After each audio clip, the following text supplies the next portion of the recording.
नमस्कार दर्शकों, मनुष्य जीवन में सद्भक्ति मिलना कितना दुर्लभ है। किन आत्माओं को मनुष्य जीवन में सद्भक्ति मिल पाती है? कितने प्रकार से जीव को मनुष्य जीवन मिलता है? इन सभी विषयों के बारे में आइए जानते हैं। संत रामपाल जी महाराज जी के अनमोल विचार। सतगुरुदेव की जय। बंदी छोड़ कबीर परमेश्वर जी की जय। बंदी छोड़ गरीबदास जी महाराज जी की जय। स्वामी रामदेवानंद जी गुरु महाराज जी की जय हो।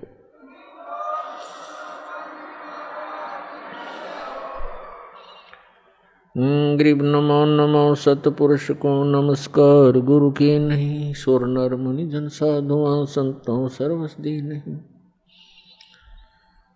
सतगुरु साहेब संत सब डंडो तुम प्रणाम। आगे पीछे मज हुए तिनको जा कुर्बान।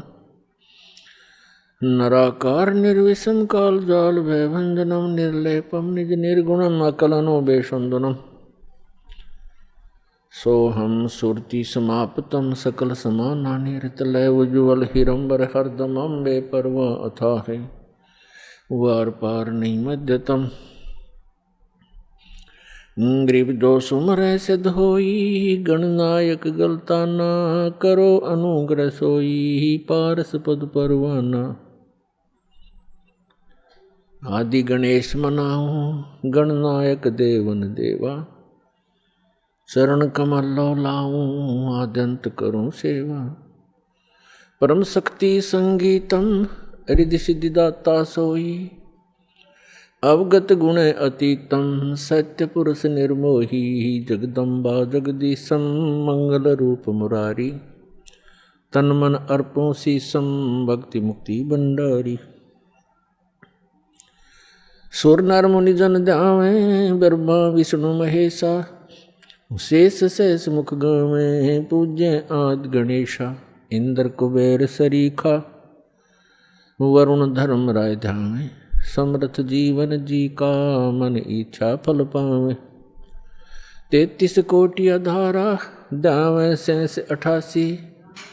उतरे बहुत जल पारा कट है यम की फांसी। 33 कोटि अधारा दावे सैंस 88। उतरे बहुत जल पारा कट है यम की फांसी।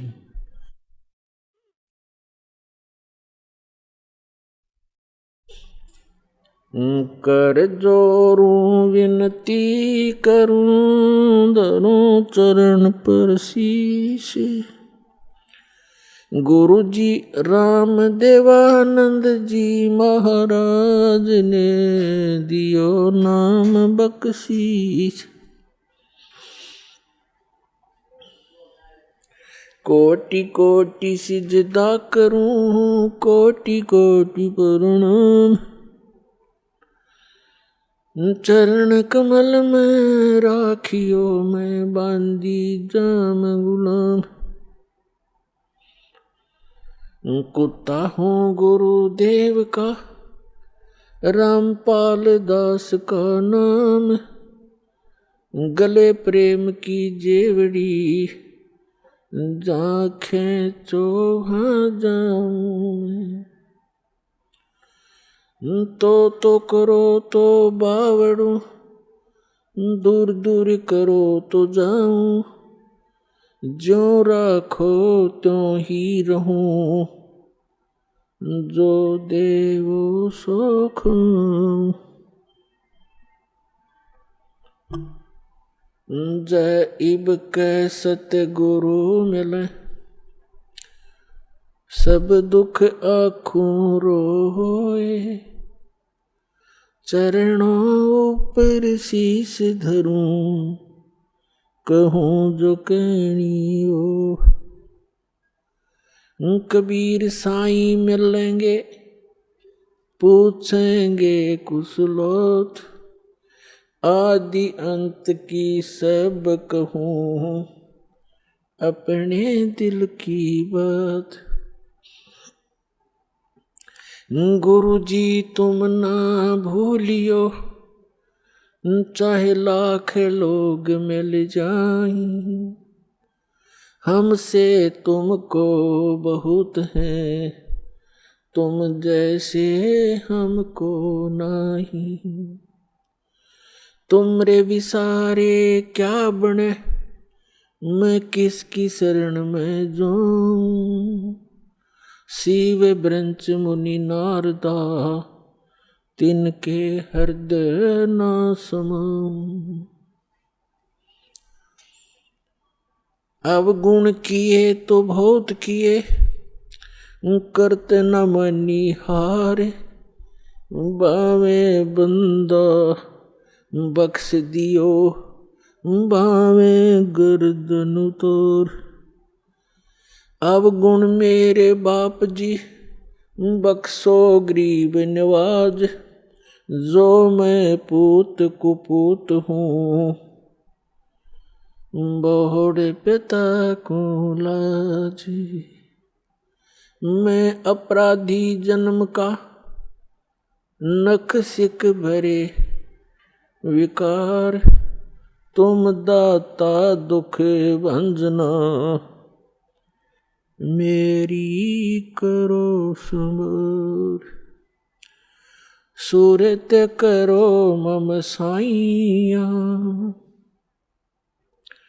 हम हैं भवजल माही। आप ही बह जाओगे जो, तुम न पकड़ोगे बाण।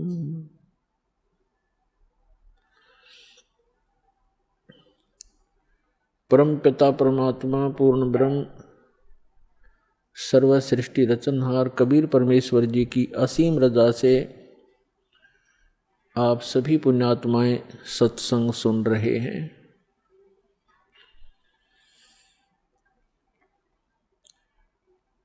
सत्संग उन्हीं पुण्यात्माओं को प्राप्त होता है जिन पर परमेश्वर की असीम रजा होती है। परमेश्वर की असीम रजा किन पुण्यात्माओं पर होती है? जो पूर्व जन्म के भक्ति युक्त होते हैं। क्योंकि मनुष्य जीवन दो प्रकार से प्राप्त होता है। एक तो पूर्व जन्म के शुभ संस्कारों के आधार से प्राप्त होता है। दूसरा टर्न वाइज होता है, एक विधान है प्रभु का, परमात्मा का, कि प्रत्येक प्राणी को 84 लाख प्रकार के प्राणियों के जीवन में एक पूरा चक्कर लगा लेने के उपरांत एक मानव शरीर अवश्य प्राप्त होता है। ये परमेश्वर कबीर जी की हम प्राणियों पर एक विशेष रजा है, और जिस कारण से विवश होकर के इस काल ने हमें एक मनुष्य जीवन देना ही पड़ता है। और वो मानव शरीर ही हमारे लिए एक गोल्डन चांस होता है, एक स्वर्ण अवसर होता है शुभ कर्म करने का, दान धर्म करने का और मोक्ष प्राप्त करने का। और मानव शरीर प्राप्त करके भी हम मोक्ष प्राप्ति नहीं करते तो भारी भूल है प्राणी की। उसका कारण क्या है?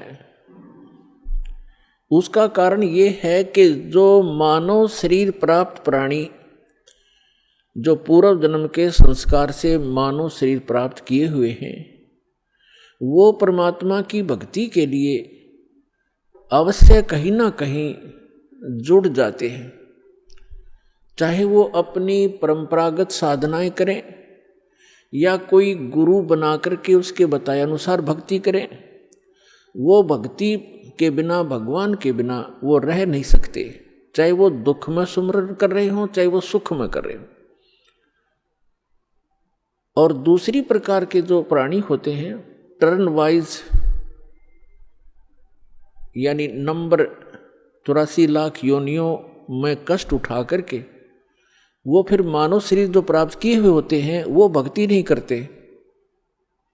उनका स्वभाव पशुओं जैसा ही होता है, बकवाद करना, शराब पीना, मांस खाना, झगड़े करना, बेमतलब किसी के साथ खसना, जैसे पशु जा करके दूसरे को बेमतलब टक्कर मार देते हैं, झगड़े बढ़ जाते हैं। तो वो प्राणी उस टाइप के ही झगड़े करवाते हैं, शांति प्रिय घर में भी वो आग लगा देते हैं। तो जो पुण्यात्माएं परमात्मा के लिए लगी हुई हैं और वो साधना गलत कर रहे हैं, श्रीमद् भगवत गीता अध्याय नंबर 16 के श्लोक नंबर 23 और 24 में प्रमाण है कि शास्त्र विधि को त्याग कर जो मनमाना आचरण करते हैं, मनमानी पूजाएं करते हैं, जो शास्त्रों में प्रमाणित नहीं है वो साधनाएं करते हैं, उनको न तो कोई सुख प्राप्त होता है, न कोई सिद्धि प्राप्त होती है और न ही उनकी परम गति होती है। अर्थात व्यर्थ, यूजलेस है वो साधनाएं। जो साधक शास्त्र विधि त्याग कर, चाहे वो स्वयं साधना कर रहे हैं या किसी नकली डुप्लीकेट गुरु बनाकर वो उनके बताए अनुसार शास्त्र विरुद्ध साधना कर रहे हैं, तो वो अपना जीवन नाश कर रहे हैं। और जो सीधे ही 84 लाख योनियों से निकलकर मनुष्य शरीर प्राप्त करते हैं, वो तो भक्ति करते ही नहीं, उनका तो वैसे ही जीवन नाश हो ही रहा है। तो इसके लिए सत्संग की आवश्यकता पड़ती है, और सत्संग का अर्थ होता है यथार्थ अध्यात्म ज्ञान। और यथार्थ अध्यात्म ज्ञान केवल परमात्मा ही बता सकता है। अपने द्वारा रची हुई सृष्टि को वही बता सकता है। अन्य चाहे कोई ऋषि है, महर्षि है या देव है, वो केवल अटकलबाजी ही लगा सकता है। जैसे साइंटिस्ट हैं, ये पहले देव आत्माएं थी, उस शरीर को भोग कर ये मनुष्य शरीर में आ गए हैं।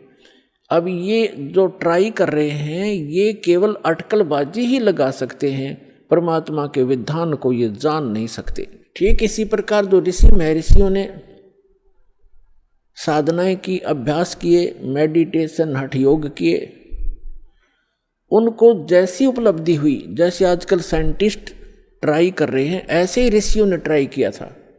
तो वो भी सिर पटक कर बैठ गए, उनको कुछ हासिल नहीं हुआ। अंत में ऊट पटांग व्याख्या बना करके सब मानव को संतुष्ट कर दिया। इसी प्रकार ये साइंटिस्ट कुछ दिनों में अपना जो निष्कर्ष है निकाल कर फाइनल कर देंगे, पर परमात्मा के विधान को परमात्मा ही बता सकता है, जीव नहीं जान सकता। तो वो परमात्मा अपने विधान और सत्संग को सुनाने के लिए स्वयं ही आते हैं। ये हमारे सदग्रंथ भी प्रमाणित करते हैं, क्योंकि जैसे पवित्र वेद है, ये गॉड गिवन स्पिरिचुअल नॉलेज है, परमात्मा का दिया हुआ अध्यात्म ज्ञान है, चारों वेद। और पांचवा वेद नष्ट कर दिया गया यहाँ के स्वामी द्वारा। यहाँ का स्वामी कौन है? वो ब्रह्म है, जिसको ज्योत स्वरूपी निरंजन अर्थात काल भी कहते हैं। इसको ये डर बना रहता है कि कहीं मेरे अंतर्गत जितने भी ये प्राणी फंसे हुए हैं, इनको परमात्मा का वास्तविक ज्ञान ना हो जाए। यदि इनको वास्तविक ज्ञान हो गया और जो सुख में सथल है, सत्यलोक अविनाशी परमात्मा का जो शाश्वत स्थान है, जहाँ कोई दुख नहीं, वहाँ वृद्ध अवस्था और मृत्यु नहीं, इसको डर बना रहता है कि यदि इनको उस स्थान का पता लग गया तो यहाँ कोई नहीं रहेगा। जिस कारण से ये कुछ पुण्य आत्मा होती हैं, उनको यहाँ भेज देता है, उनको गुरु पद प्राप्त करवा देता है। फिर वो शास्त्र विरुद्ध साधना बता के पूरे मानव मात्र को भ्रमित कर देते हैं। उसके लिए परमात्मा आते हैं। जो पवित्र चारों वेद हैं, ये गॉड गिवन है, कबीर गॉड गिवन, कबीर परमात्मा के द्वारा दिया हुआ ज्ञान है।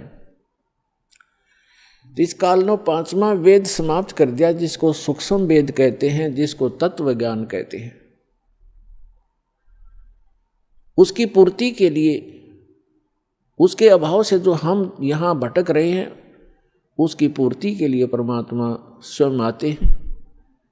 परमात्मा को आज तक जितने भी ऋषि महर्षि, जितने भी धर्म ग्रंथ हैं,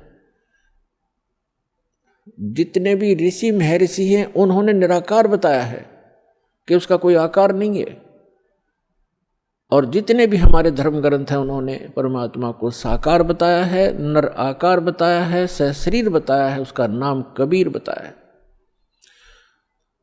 तो ब्रह्मा जी भी अपनी माता दुर्गा जी से कहते हैं कि माता जी, जब मैं वेद पढ़ता हूँ और फिर आपका अनुभव सुनता हूँ और मैं भी अभ्यास करके जो अनुभव करता हूँ उसमें बहुत विरोधाभास है, वो कुछ विपरीत ही ज्ञान है और हमारा जो अनुभव है वो उसके विपरीत है। तो दुर्गा जी को भी सख्त हिदायत है इस काल भगवान की, क्योंकि ये इसकी पत्नी है ब्रह्म की, इसको सख्त हिदायत है कि वास्तविक जानकारी उस परमात्मा की कभी नहीं बताना। तो ये भी अपने पुत्रों को यथार्थ ज्ञान ना बता करके इसी की महिमा सुनाती है कि वो तो निराकार है, वो सामने आता नहीं, वो कभी दिखाई नहीं देता। और वेदों में परमात्मा को नर आकार लिखा है, सशरीर लिखा है, और ऊपर बैठा ऊपर के लोक में जैसे राजा विराजमान होता है सिंहासन के ऊपर, सिर पे मुकुट होता है, सिर पर मुकुट है परमात्मा के सफ़ेद कलर का, और ऊपर एक छत्र है मालिक के, बहुत चमक है उसमें। जैसे यहाँ झिलमिल झिलमिल होती है ऐसे उस परमात्मा के मुकुट और छत्र के अंदर झिलमिल होती है। कभी उसका सुनहरी रंग बन जाता है, कभी वाइट बिल्कुल सफ़ेद कलर हो जाता है। तो इस प्रकार उस परमात्मा की स्थिति है।